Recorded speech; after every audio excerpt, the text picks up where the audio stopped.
Niwe Nzira Yonyine by Nzungu, which is him, his nickname. Me. Yeah, me. Yeah. Yeah. It's him. My husband. Yeah, my wife. My husband. My wife. But she doesn't know how to sing, but I don't know how to sing. She pray for me. And he prays for me to learn how to sing. Yeah, I do. So his prayers are not working. So about the song. Yes, go search up on YouTube Niwe Nzira Yonyine by Nzungu, and we will link it below this video.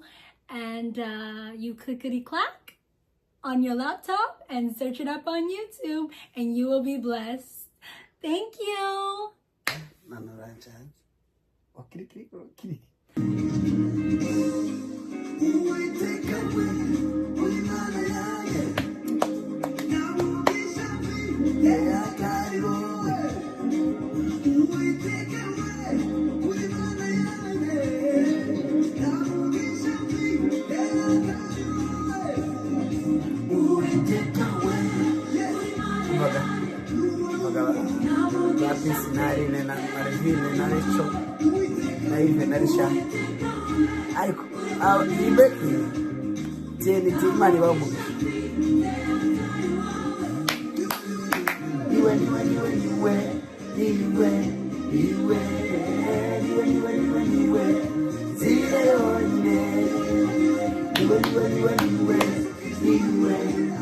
Yesu Kristo.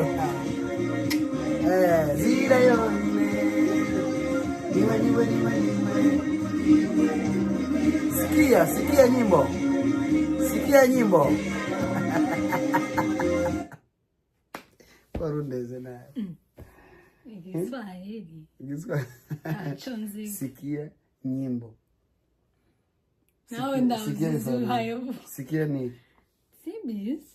Kande kudasubiza nkanzovu. Guys, turagarutse mu kiganiro. Kiganiro mushana twaje kubabwira ko hanza muri imihanda byakomeye. Imihanda kwiragurumira hasohotse indirimbo nshasha branu yitwa Niwe Nzira Yonyine.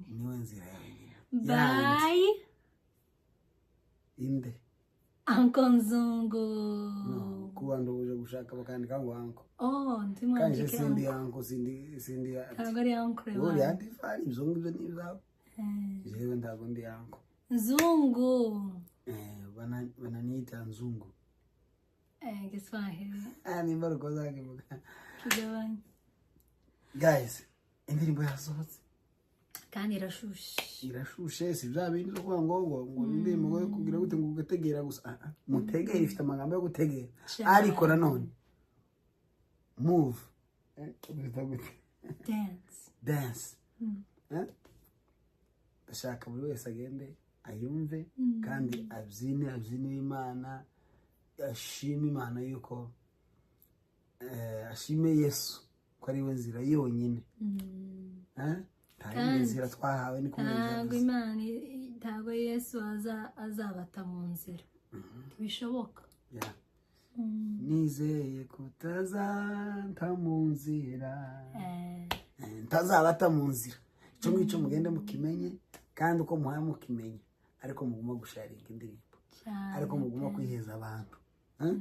Hari umuntu umwe mugize ibanga kandi nawe ya posting ibintu yije mu modoka kamashiramo imbere gisiripa uko ubonye umwanya wo gufata wo kuja mu modoka urafata video ndi wakora ka video ko kwamamaza indirimbo yaje. Guys, ureba ikiganiro, ureba iyi announcement video, genda ufata ka video wamamaze wakushara mu modoka ushirimo indirimbo wifata akantu just indirimbo iri kuri Spotify, ushobora kuyishira kuri Instagram ukakora akantu, ushobora gushira kuri TikTok, ushobora gushyira kuri ahantu hose. Iyi ndirimbo iri ahantu hose. Ufata aka video biraza gukorera kugira ngo uze gufata aka video harimo iyo ndirimbo deje. Sizo? Kagomba guseka mbaye mvuga. Oya nukuri. Kubaza ngo wawireba. Ko ndireba cyane. Oya ubwira abantu ko turabwira abantu. Sinshaka guca mu ijambo. Ariko urazemerewe. Ariko nukuri mwumve ko iyi ndirimbo mwicaye mugategera amagambo.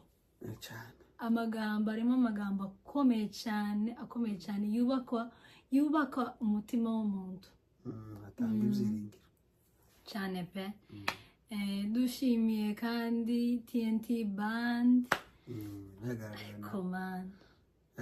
Yagaragara na Safe. Quiz. Bane bamugisha. Mu Rwanda hose. N'abantu bashobora kubigezaho. Jewe ni quiz. Kabisa kandi quiz abantu bacuranzi benshi. Ariko iyo muhuye guke.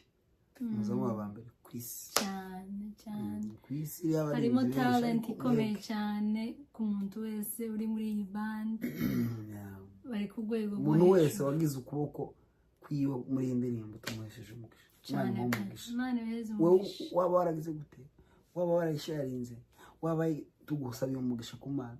Waba warakoze video BGC, abakoze audio Krizo, abagize icyo bakora mbese mu bintu byose birimo aho tugusabiye umugisha. Cyane pe.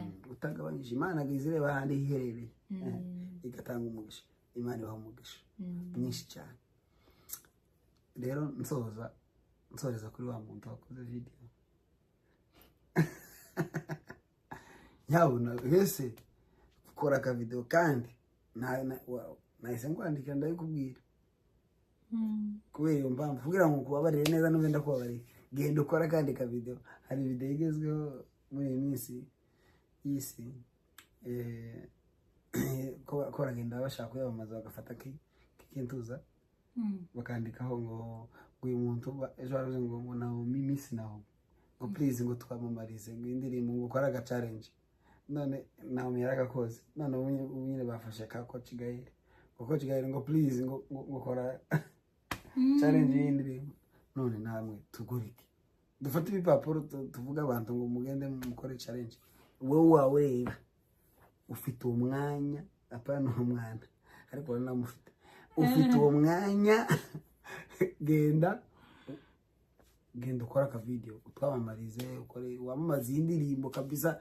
Turashaka indirimbo ko iguma ukayangana. Turashaka kwibona dore nyine 3 days ago ifite views 29,000 byibuzize kugera muri 1 week ifite 1,000. Aricyo bitwaye. Tacho bitwaye pe. Bitwaye turabyanze. Tago tuzanze. Tago turabikunze. Turabyemeye. Namahoro. Ngaho abantu muri mu Rwanda, i Burundi, Tanzania nuko mushobora kuba mutamu ariko Tanzania hari lyrics z'icyongereza. Abari Kenya handi hari lyrics. Tamuntu tutashobora ngabwira abantu bari muri Kenya na muri Tanzania bumva icyongereza n'abari muri Amerika n'abari babwire ko hano hari iya ndirimbo ifite lyrics bashobora kuyikurikira bagasoma. Ubwiye mu cyongereza wowe umaze iminsi waye wiga njewe maze iminsi narahagaze ishuri. Hey, people from Tanzania and Kenya, South Africa. We just want to present to you guys Benjamin Dube. Yeah.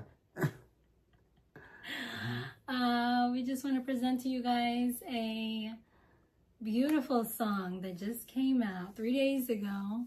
Yeah. Called Niwe Nzira Yonyine. What does that mean in English?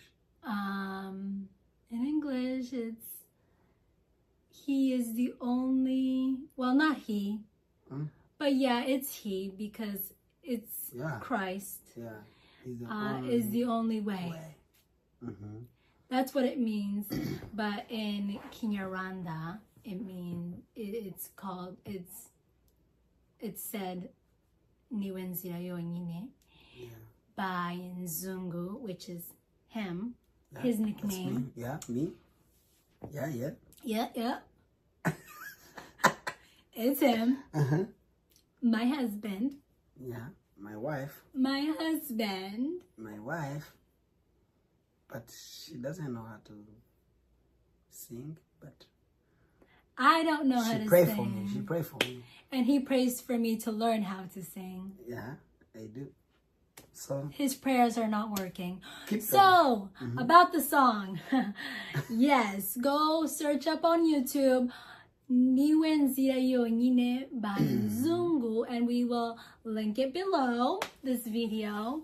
And you clickety-clack on your laptop and search it up on YouTube, and you will be blessed. Thank you.